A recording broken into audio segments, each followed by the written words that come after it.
मित्रों नमस्कार, मैं GSL Pandey DLED third semester के छात्रों के लिए संस्कृत का मॉडल पेपर लेके आया हूँ। कल के अर्थात पिछले मॉडल पेपर में मैंने बहुविकल्पी और अतिलघु उत्तरीय प्रश्नों को आपके समक्ष रखा था। उसी का शेष भाग अर्थात प्रश्न 12 से 18 तक आज आप देखिए। लघु उत्तरीय प्रश्नों, प्रश्न 12 प्रश्नों अर्थात पहला प्रश्न है तत्पुरुष समास किसे कहते हैं, इसके कितने भेद होते हैं। तो ध्यान रखें, तत्पुरुष समास पूछा गया है। यह समास बहुत महत्वपूर्ण है, परीक्षाओं में बहुत आता है। इसको देखते हैं। संस्कृत में कहा गया है तत्पुरुष समास के विषय में कि प्रायेण उत्तर पदार्थ प्रधाना तत्पुरुषः, अर्थात जिस समास में उत्तर पद का अर्थ प्रधान होता है उसे तत्पुरुष समास कहते हैं। जैसे गंगा जलम आनय, यहाँ आने इस क्रियापद के साथ जलम का ही साक्षात संबंध है, अतः जल इस उत्तर पद का अर्थ प्रधान होने के कारण यहाँ तत्पुरुष समास है। तो ध्यान दीजिए, तत्पुरुष के भेद।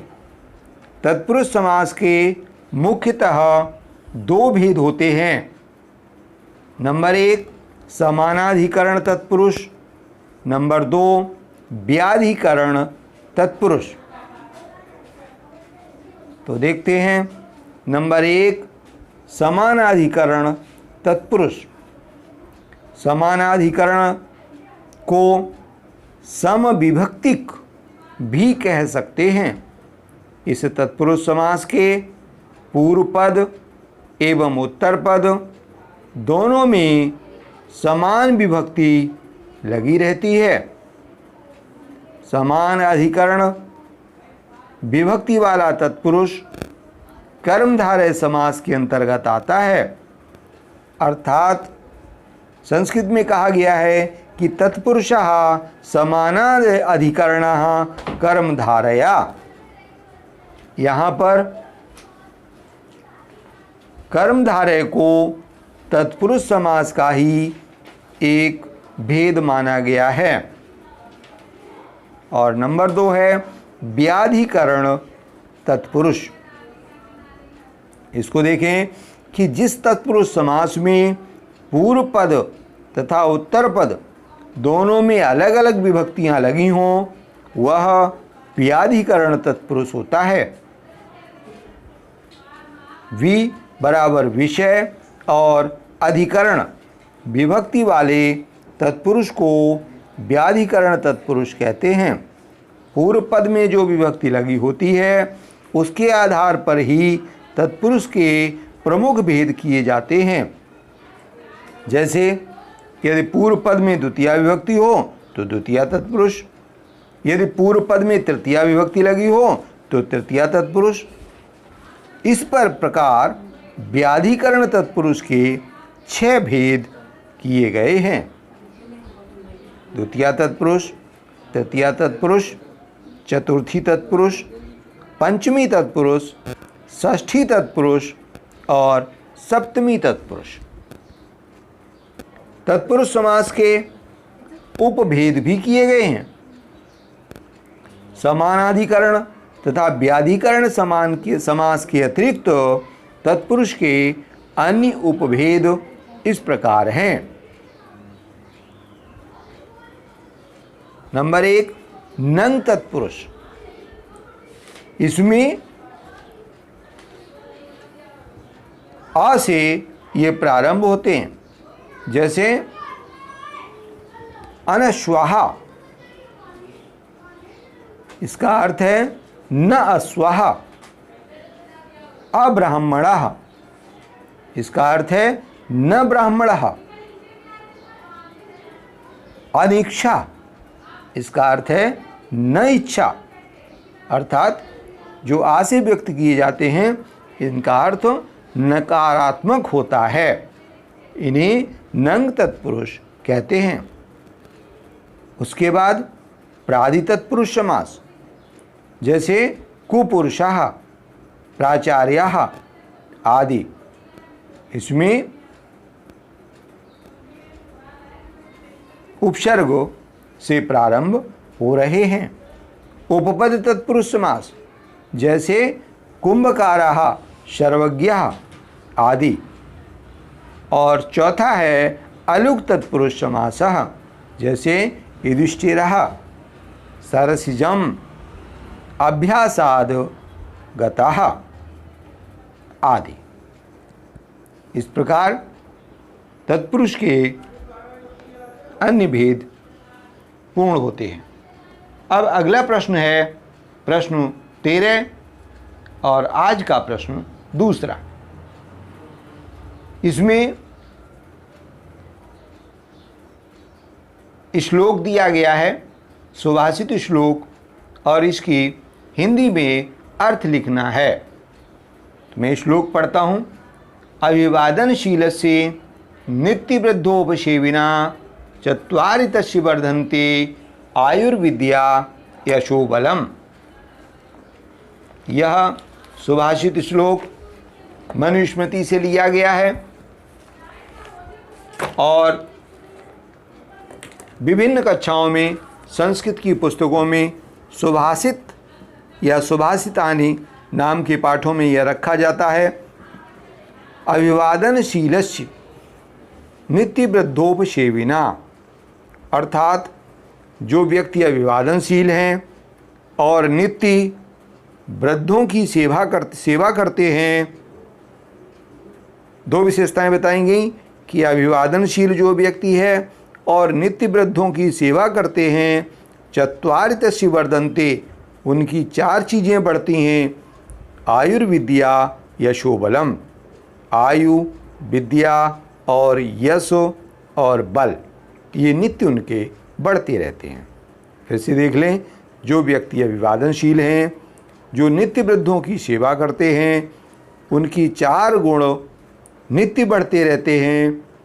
आयु बढ़ती है, विद्या बढ़ती है, यश बल बढ़ता है और बल भी नित्य बढ़ता रहता है। अगला प्रश्न 14, सत्संगति पर 4 पंक्तियाँ संस्कृत में लिखिए। अर्थात यह सत्संगति के विषय में एक छोटा सा निबंध आपसे पूछा गया है। 4 पंक्तियाँ आपको लिखनी है, स्वरचित। देखते हैं।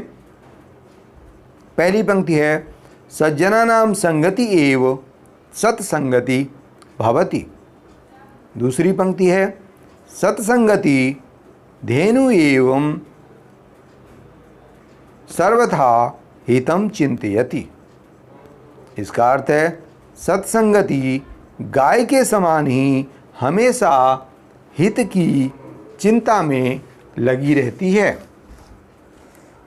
तीसरी पंक्ति है, मानोन्नति दिशति चेतः प्रसादयति।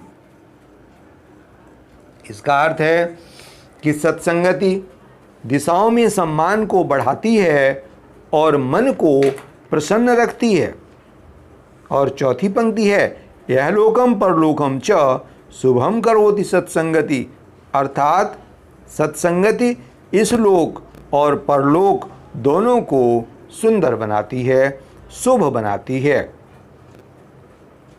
अगला प्रश्न है 15, संस्कृत शिक्षण को प्रभावी बनाने में पाठ्य पुस्तकों का क्या महत्व है? ध्यान दीजिए, संस्कृत शिक्षण में पाठ्य पुस्तकों का महत्व पूछा गया है।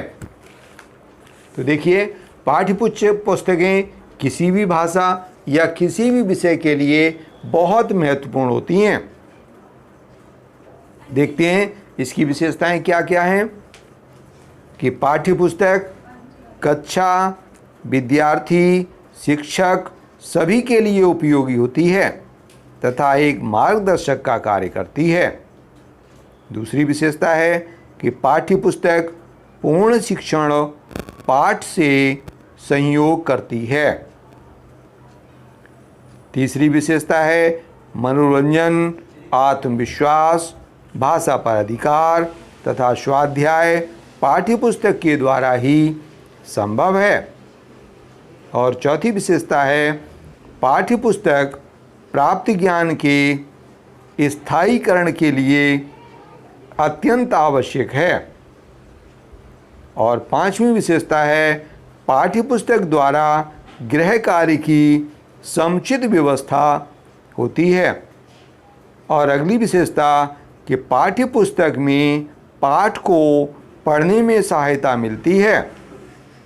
और उसके बाद अगली विशेषता है कि पाठ्यपुस्तक से सूचनाओं का एक ही स्थान में संग्रह होता है।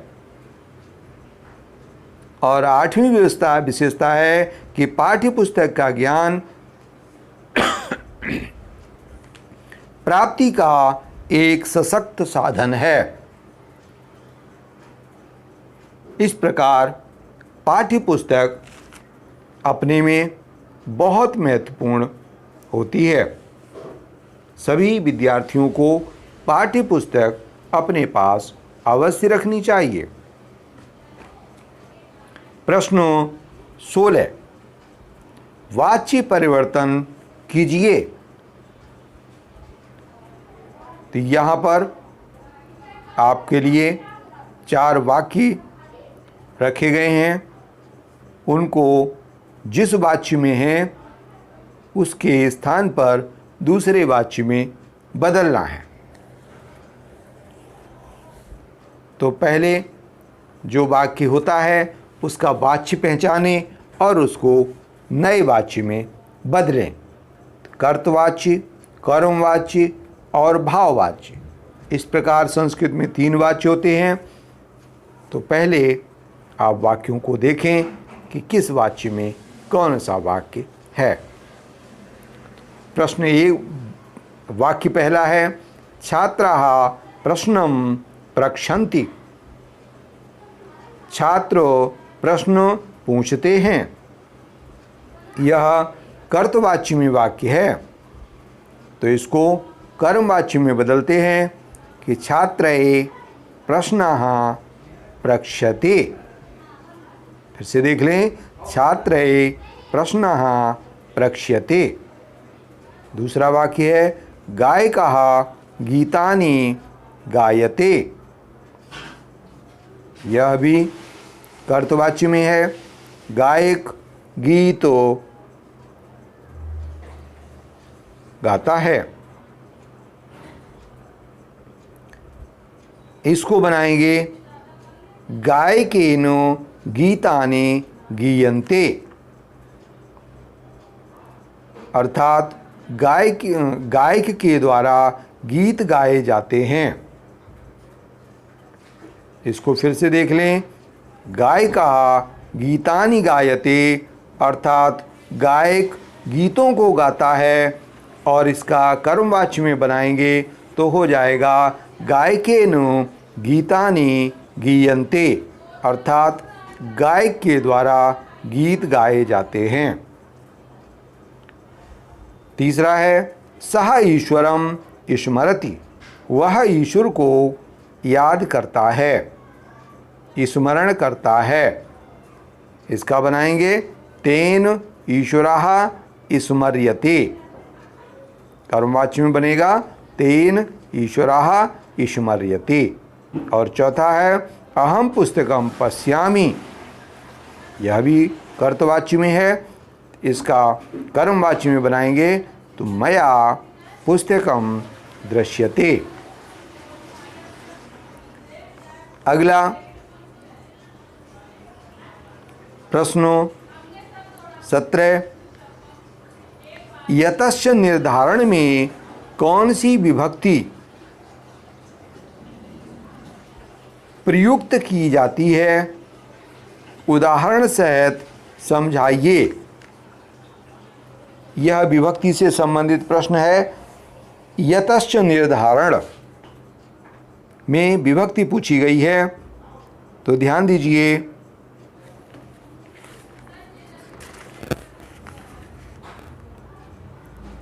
यतश्च निर्धारण में अर्थात समुदायवाचक शब्द में षष्ठी या सप्तमी विभक्ति होती है। यदि किन्हीं वस्तुओं या व्यक्तियों के समुदाय में से किसी एक वस्तु या व्यक्ति को किसी विशेषता के आधार पर सबसे उत्कृष्ट या निकृष्ट बनाया जाए तो वही निर्धारण कहलाता है। अथवा निर्धारण जाति, गुण, क्रिया या संज्ञा के द्वारा किसी समुदाय से उसके एक देश का उत्कर्ष और या अपकर्ष बताने के लिए अलग निर्देश करना निर्धारण कहलाता है। कुछ उदाहरणों से स्पष्ट करते हैं। कविषु कालिदासः श्रेष्ठः, अर्थात कवियों में कालिदास श्रेष्ठ हैं। यह वाक्य सप्तमी से बना है, इसी को षष्ठी से भी बना सकते हैं। कवि नाम कालिदासः श्रेष्ठः, अर्थ हिंदी में वही रहेगा कि कवियों में कालिदास श्रेष्ठ हैं।